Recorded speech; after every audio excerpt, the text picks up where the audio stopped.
I'd like to talk to you about the two different tampers we make. Now, this is the version 1 tamper. This is the grooved, sharp-edged version of it, which was the last version of the version 1 tamper. And this is the leveling tamper, what I call the version 2 tamper.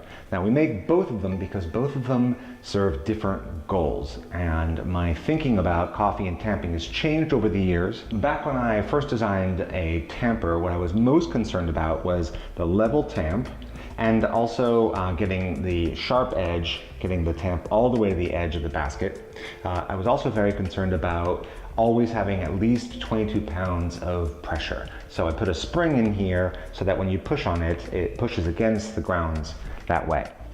Now, the thing about this tamper is that because the fit is so tight, when you go in like that, if you pull the tamper out quickly, you will suck the puck out.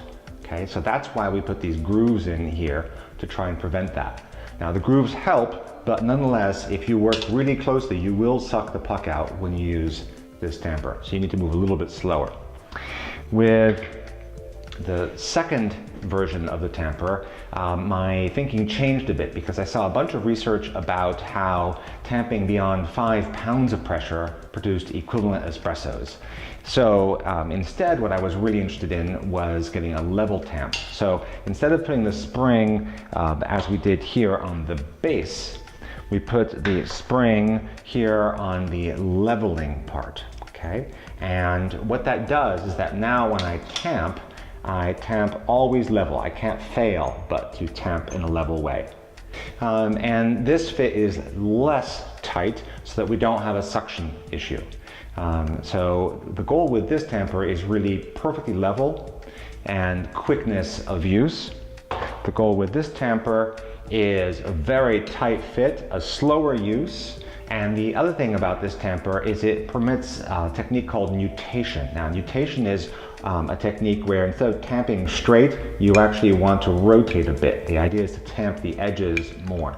There are some people, some experts in coffee who have used nutation and they've gotten great shots with it. And in fact, our evidence with our espresso machine is that nutation can produce better shots. However, pros are very reluctant to recommend it because with a traditional tamper, it's very easy to over-nutate or to nutate more on one side than another. And then you can see that if I'm going like this, I'm nutating in a circular way. And I'm going to try that with coffee so you can see what it looks like. So now I'm going to put this here.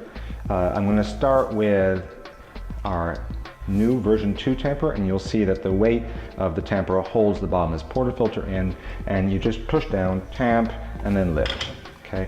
And that makes a pretty much perfect tamp, like so. So here I am pouring it back in.